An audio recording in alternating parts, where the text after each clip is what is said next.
morning. So, ripple effect.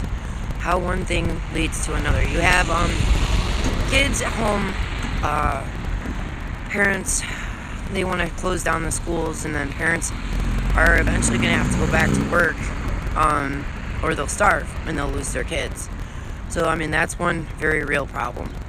And then you have kids at home alone all day long, which is not safe. Matter of fact, I think it's against the law. You can't, in certain states you can't leave your kids home alone unless they're over 14 years old. That's the youngest it could be. So you have all these elementary school kids that would be or could be left home alone, and then the parents are being set up to lose their kids that way. So if they can't keep the lights, the electric, the water, or the lights, the gas, and the water on, they're going to lose them. And if they can't stay home with them, they're going to lose them. The education part of the kids staying at home at school, the states have plans and programs and stuff for that. And they're good. They're good. It's there. So, they're still going to get educated. But not everybody can homeschool. Not everybody wants to homeschool. Not everyone has the patience to homeschool.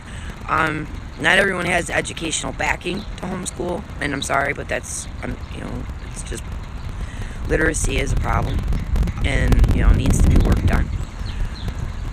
So you have to address that too. So, the kids need to be in school so that they can learn, if, that's the parent's choice. They have the right to homeschool their kids. They have the right to, put them in program school, whatever. That's our choice. But they have to be educated. You can't just not educate. And they have to be watched over. You can't just not watch over them. It's not safe. It's not good. And that's how you get your kids taken away. So, I'm not trying to be hateful or mean or rude.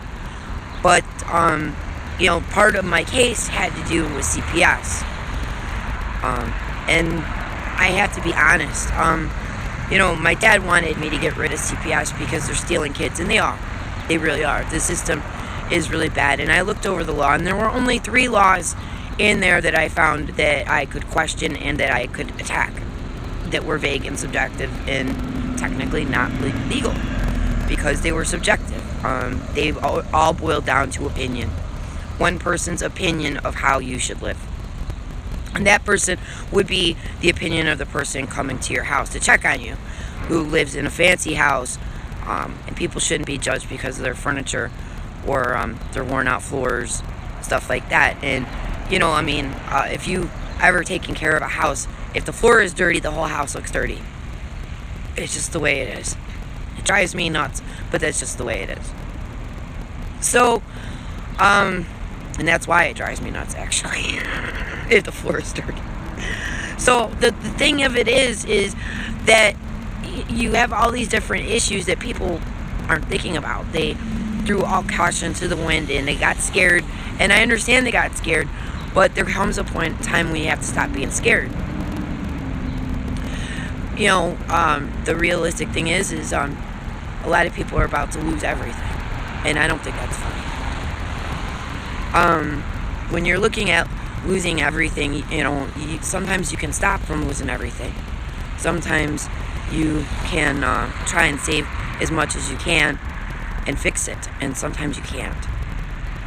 Lots of people are going to be stuck at home, and then you have the CPS issue. And opinion.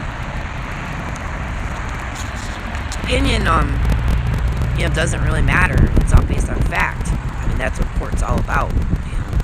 That's what the law is all about, facts. It's not about opinion. It's not subjective. It's not objective. It's not left to interpretation. It's what's written down in black and white. That's how this country is run. That's what grants us our freedom, and that's what gives everyone a fair and equal playing ground inside of courtroom.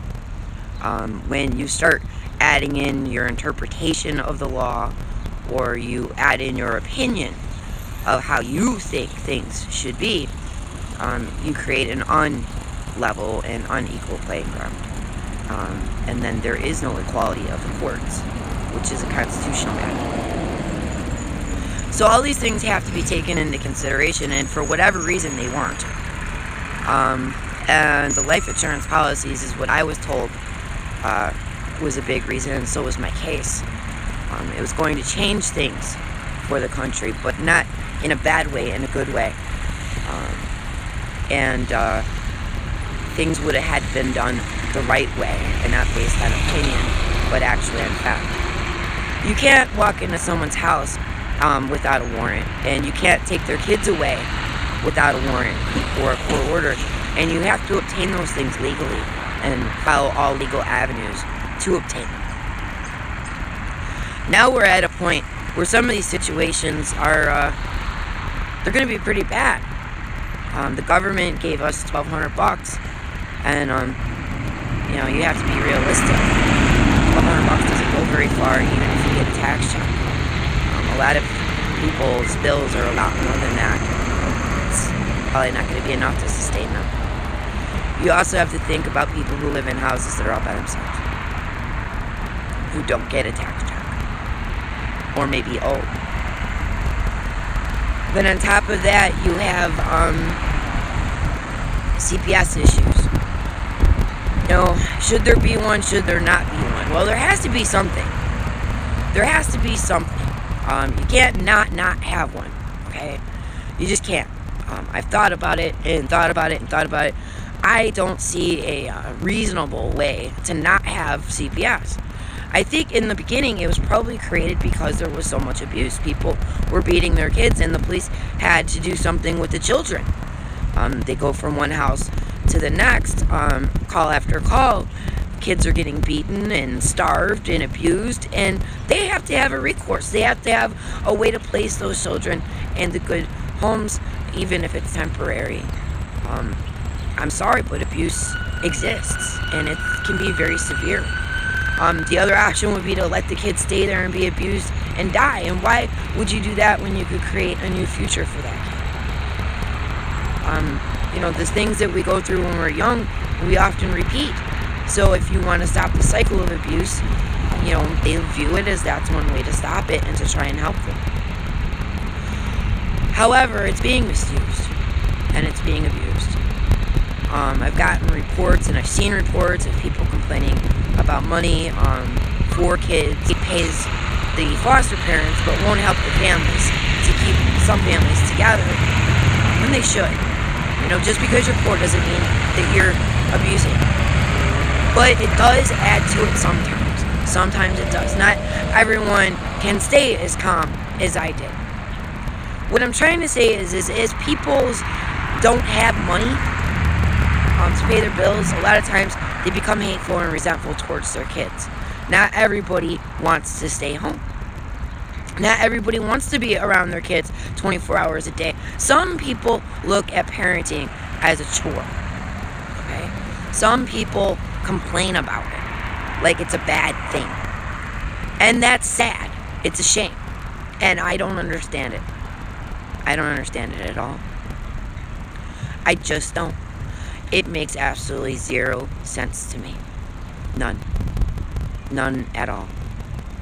So there are all sorts of different issues at hand. The other problem is there seems to be a push of some kind for taking girls away and giving them to dads. And a lot of the times the dads aren't good men. They're not good men. Now I got taken away and given to Mike. I thought he was a good man. Realistically, the best thing that would have been or should have been done for me would have been if I would have gone to foster care and then been adopted to another family. That's really what should have happened, but didn't. When you have both parents that are really messing up bad, that's really what should have been done. But there is a push. I've definitely seen a push for guys who are doing the same exact thing that I did. And I was told that a lot of them learned off of him and off my dad. And that's not good either. So, you have to think about the kids. Because the kids are the innocent victims. And if people out of money, they have to think about what they're saying and what they're doing. And not be so hateful and resentful. Not be on their case about every little thing. because life is short and they grow up fast, for one thing. And you might wake up one day and they're gone. And then what? So people are going to have to put their thinking caps on. They really are. They're going to have to put their thinking caps on, and they're going to have to make some decisions on either changing things in their lives, or going back to work, or coming up with new business ideas. They're going to have to do something. Because if they don't, I'm not being funny. I don't think it's funny. They're going to be sitting ducks. They're going to lose their families. And they should think about that when they're saying the hateful things. They need to think about that when they're getting all mad because they dropped a shirt on the floor for the 15th time, or the kid was told 15 times to take the garbage out and didn't. Sometimes it's better to just take it out yourself. Just let it go. It's not worth it. So you have to think about all that. You really do. You have to. At least, I don't know.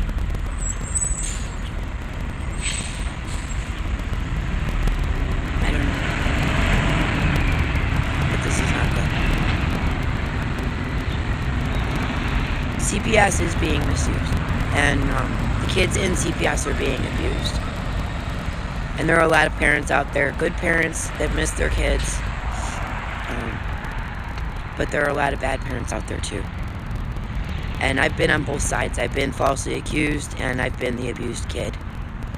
So, I don't know what else to say. There is no real answer. Because it's a big problem. Helping the family stay together, that would be part of the answer. But it's not impossible. It's not undoable. It's not unthinkable. It's realistic. In our society, it all seems like everything is about money. It's always about the money. So, I don't know. And that shouldn't be. That's why I say people don't seem to have feelings anymore, because they really don't. They just don't. Everything is hateful and judging and misjudging, assuming. And inside of a courtroom needs to be based on fact. My case is why. Taking kids